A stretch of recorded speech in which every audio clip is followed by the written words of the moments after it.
Welcome to Dead Man Talking. Tonight's story is a fantastic chill ride by an author by the name of MythicalPuppers over on Reddit No Sleep. As ever, please do let me know what you thought down below in the comments box. Please do like and share. It really does help with the channel and our community further. And why not hashtag TeamFEAR and DMT's Cryptid crew. And so, with that aside, let's get into tonight's story, entitled The Mountains of Colorado. Let's get straight into that. I don't even know how it happened. It just kind of did. All you should really know is that out of 5 of my friends, I'm the only one that made it out alive. Me and my friends decided to go to our log cabin mansion in the cold and icy mountains of Colorado. Now, don't think that the cabin was ours, because it was actually my friend Michael's parents' cabin, not ours. Call us childish, but we decided to go in the middle of winter for even more snow. My car didn't fit more than 4 people, so Alexis had to drive herself and 2 more of my friends to the cabin instead of just coming with us in the car that she drove over to my house in. And although I didn't like it, there was nothing I could do. I mean, I couldn't just make my car magically fit 6 people. We got to the mountains in about 2.5 hours after I began driving. Now, despite what people may think, the mountains do have some places to stay warm inside so that you don't freeze to death. I never thought that I'd have to use one of them, but after about an hour of waiting for Alexis to respond to my text asking her what's taking her so long, me and my friends went inside at a bus stop, looking thin, and were immediately brought with warmth. Alexis finally showed up about 20 minutes after we went in, and I asked her what happened and why she didn't respond to my text. "Sorry, Belle, I forgot my phone at your house and had to turn back to get it." "Okay, so how come when you got my phone you didn't see my text?" "Well, when I got my phone I was in such a hurry to get back that I didn't even take a second to check it. I just took it and ran back to my car." Well, I felt like crap for scolding her on something that made sense, but, I mean, could you blame me? "Let's get to the cabin, guys," Blake said. "Yeah," Levi said. "Yeah, I guess we should." I agreed with them. On our hike up to the cabin, Jessica realized she had left her purse back in the bus stop looking place, and Blake said that he'd help her go back to get her bag. We all made kissy faces, and I even think that Levi said, "You can get her, buddy." We all knew that Blake liked Jessica, although he tried to say that he didn't love her. And while we were doing what we did, Blake just said a kind of, yeah, while he walked Jessica to the area where we were all sure they would kiss. And then we kept on hiking and saw some weird signs saying stuff like, "The Lord shall bless this cursed place," and "They're waiting," and "Lord, please save our souls." Now, I get that some people who are religious try to spread the word of God or whatever, but I felt like this, it was a bit much. We all just kind of groaned in annoyance as more signs like the first 2 kept popping up. "Who the hell took the time to put all these signs up?" Levi said. And to be honest, I was wondering the same thing. Like, who would take the time out of their day to put up some dumb signs that said, "Spread the word of God"? Looking back on the trip, we should have just turned around and walked back to the car. We were nearly to the cabin when I see a figure behind us, Jessica and Blake. "Hey guys," I call out to them. "Had fun?" Levi asked them while kissing the air. Like before, both Jessica and Blake ignore Levi and just groan a half-hearted hello when they got closer to him. Blake seemed fine, but something about Jessica seemed worried. "Can we go to the cabin now?" Jessica said. "Like, right now?" Sure," Levi and I said at the same time. I felt like I should have asked her what was wrong, but deep down I knew that even if I did ask her, she wouldn't have told me anything that happened. We finally reached the door of the cabin, took a deep breath, and entered in. It was beautiful inside. How Michael's parents afforded this, I have no idea. Holy shit, guys, Alexis said. Holy shit indeed, Michael said. The inside of the cabin had one of those bearskin rugs, beautiful cabin-looking chandeliers and 2 stories, beautiful couches and pillows, and even a 24-inch flat-screen TV. Words cannot describe how I felt when I entered the cabin. Jessica and Blake said that they were going to go explore the cabin while Alexis took a shower. Michael went off and does whatever Michael does. Levi says that he's going to check out which room he wants to sleep in. Now it's just me and Peyton. Peyton was always an odd girl, so she said that she'd explore the basement. The fucking basement, of all things. I just kind of tell her to have fun in the basement. Now it's just me. I don't really know what to do, so I decide to watch TV. I was halfway through the newest episode of Friends when I hear Peyton call for us from downstairs. Guys, you should check this out, she said. I go to get my other friends and we head downstairs. Peyton is already waiting for us when we head down the steps. It says to just follow her. What happened? And why don't you want us? Is what we kept asking. But whenever we did, she just raised her hand and said to follow. When we finally reached an open window, she said, "This is what you need to see." "You wanted us to see a window that's open?" Levi said. "How did you know open windows were my favorite?" Blake said. Michael's parents most likely forgot to close the window when they last left. I tell her. No, she says. "When I was checking out the basement..." She was cut off by Levi. "You wanted to check out the basement of all places? Ha ha!" he said. She groans and continues.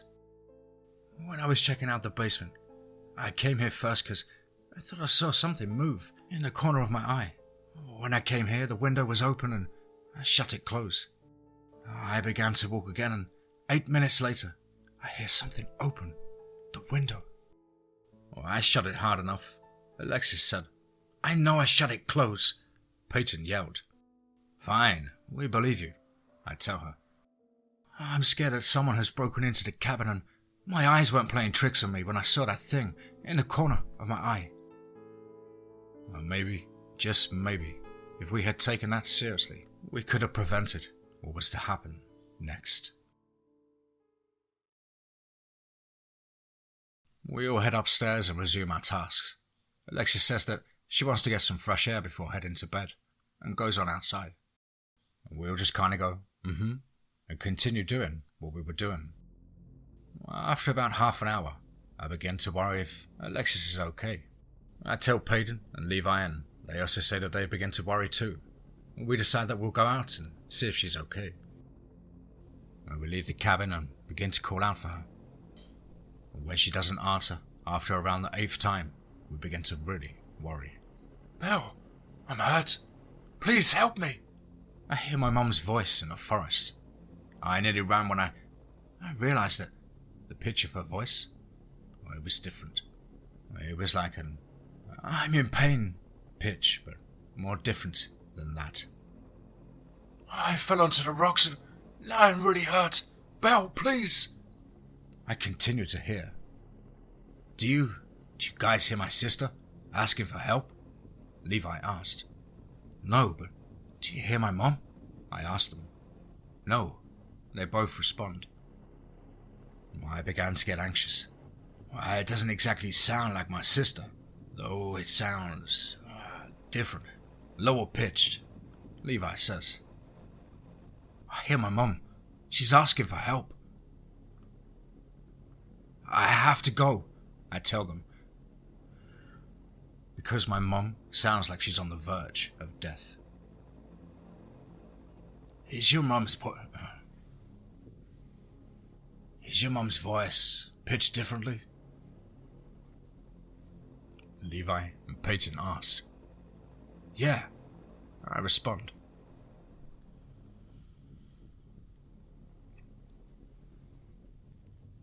"You've heard of rumors that Wendigo stay in snowy and mountainy areas like Colorado, Peyton says.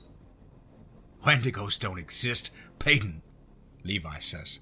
Yeah, that's just probably some stupid story some parent made up to scare their children into not doing anything dangerous, like hiking, I tell her. You guys know I believe in stuff like Wendigos, she says. I'm leaving, she tells us. What do you mean you're leaving? We still need to find Alexis, I tell her. If Wendigos do haunt this area, Alexis, she's fucking dead, guys, she yells at me. You're just thinking of saving your ass, Levi says. So what if I want to live my life and not die? That's my choice, she yells right back, and she begins to storm off. Me and Levi agree that she's trying to save her own skin and doesn't care whether or not Alexis is dead. I notice something that looks like it's feasting on a dead carcass. I look a little bit closer in disgust and realize that it's not a carcass, it's a corpse. And more than that, it was the corpse of Alexis. Tears suddenly streaming down my face like when raindrops slide down your window. I tell Levi that we have to run back to the cabin. He asks why, and when I tell him, we try to be as quiet as we can while running to the cabin. Levi accidentally trips on a twig, and the sound of the twig snapping notifies the creature. And when it looks at us, I can see its sickly white antlers and weird skull it seems to be wearing. The skull looks like one of those cow skulls they always use in Wild West theme movies. It lets out a blood-curdling scream and begins to run at us with unnatural speed. That's when I realize what it is. Peyton, she was right.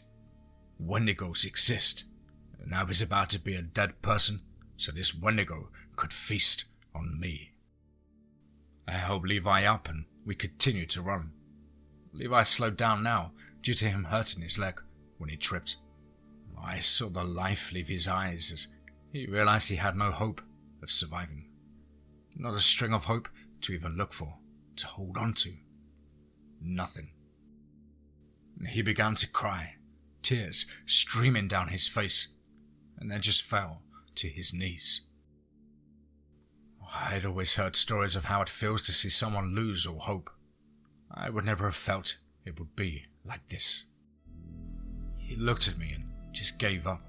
He had nothing to hold on to, nothing to look for, nothing to think about except his death. And I saw the Wendigo jump on Levi and kill him. In Levi's last moments alive, I saw his eyes go from an amazing green to a lifeless white. I wished I would have been able to help Levi, but I couldn't. I had to make it back to the cabin. When I entered in, I felt little to no hope when I remembered that there was someone else in the cabin with us. When I entered the cabin, everyone else was downstairs except for Peyton. With my nose stuffy, I asked them where Peyton is. They said that they thought she was with me and she hasn't been back since she left with us. I tried to wipe my tears away because I didn't want to tell them that Levi had died a horrible and brutal death. What happened to you? Where's Levi? Michael asked. He's dead, I say between trembling breaths. He's what? They all asked. Dead, I say again. What? How? Blake asked. I don't think I mentioned this, but Blake was Levi's brother, so to lose Levi, I must have hurt them most for Blake than it did for any of us. We were walking back and he tripped and hit his head on a boulder. I lied to them. I didn't want to tell them it actually happened as they probably wouldn't believe me and it would be too gruesome to hear. Blake tells us that he needs a minute alone and goes to his room. Jessica follows him to comfort him. Michael says he needs to think. I begin to hear knocks coming from the basement. Oh, it's my brother's voice now. It's so cold down here. Bell. The creature lies. It wasn't a human that entered the cabin. Actually, it was far from it. It was a Wendigo, and it's hungry. Please open the door. He continues to lie. I hear glass breaking from the second floor. I run upstairs and nearly open Blake's door when I hear a freakishly high-pitched scream. Jessica! That was Jessica's scream. I open the door and the first thing I notice is the broken glass on the floor. Then I turn and see Blake being eaten. That damn Wendigo in the basement was a distraction. I run and try to tell Michael that there's something in the cabin and we book it. I hear Jessica scream again, but this time the scream fades out. She's dead. Now it's just me and Michael. I told him to run as fast as he could, and that he should just leave his crap and head to the car. Even though it was in the snow, and we ran for our fucking lives. I saw the Wendigo look at me in the forest, and even if it's even possible, I could have sworn I saw it wink at me. I looked back and the Wendigo, it was gone. And finally, Michael and I made it to our car and went in.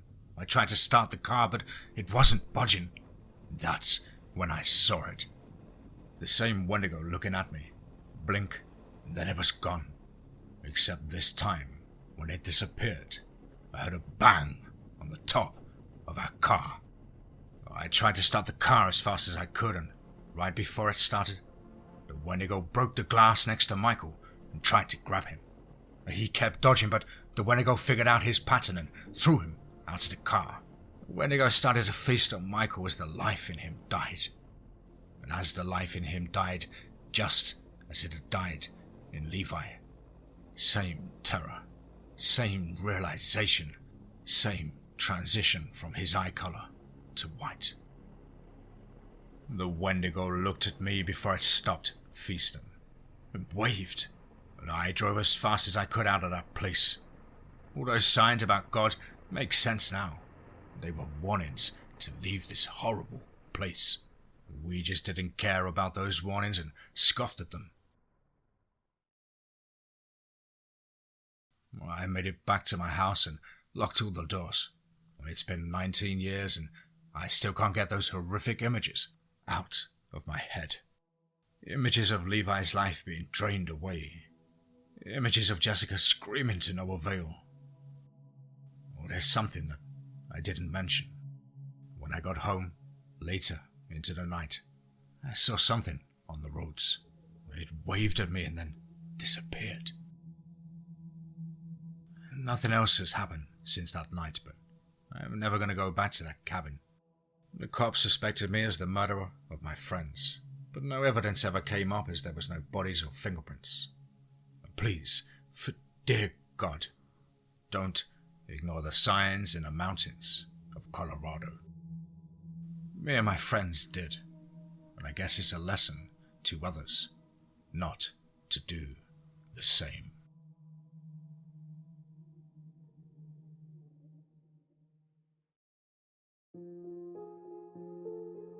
Wow. Certainly another one. Wow. Absolutely show-stopping and intense story there from the incredible mind of MythicalPuppers over on Reddit, no sleep.